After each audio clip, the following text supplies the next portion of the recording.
America రాజకీయంలో అనూహ్య పరిణామం చోటు చేసుకుంది. డొనాల్డ్ ట్రంప్ సర్కార్కు సొంత పార్టీ రిపబ్లికన్ సెనేటర్ల నుంచి తీవ్రమైన ఎదురుదెబ్బ తగిలింది.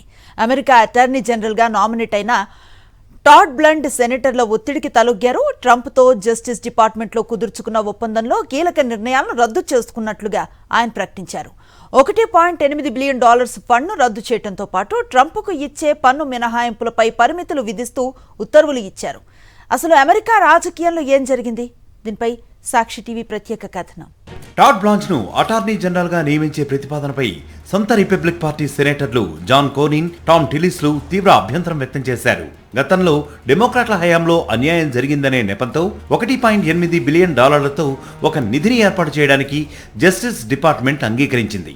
అయితే క్యాపిటల్ హిల్ పై దాడి చేసిన నిందితులకు కూడా ఈ నిధుల నుంచి పరిహారం ఇస్తారనే ప్రచారంతో రిపబ్లికన్ సెనేటర్లు మండిపడ్డారు. ఈ ఫండ్ను రద్దు చేస్తేనే బ్లాంచ్ నియామకానికి ఓటు వేస్తామని స్పష్టం చేశారు. సెనేటర్ల హెచ్చరికలతో వెనక్కి తగ్గిన టాడ్ బ్లాంచ్ సోషల్ మీడియా వేదికగా పత్రాలను విడుదల చేశారు. $1.8 బిలియన్ యాంటీ వెపనైజేషన్ ఫండ్ను పూర్తిగా రద్దు చేస్తున్నట్లు మెమో బయటపెట్టారు. సెనేట్ కమిటీ ఓటింగ్లో తన పదవి ఊడకుండా ఉండేందుకు బ్లాంచ్ అధికారికంగా రద్దు ఉత్తర్వులు ఇచ్చి దిగివచ్చారు.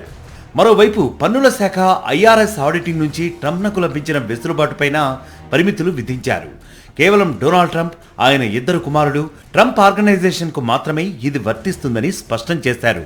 అంతేకాకుండా భవిష్యత్తులో టాక్స్ రిటర్న్స్ ను ఆడిట్ చేసే అధికారం IRS కు ఉంటుందని తేల్చి చెప్పారు.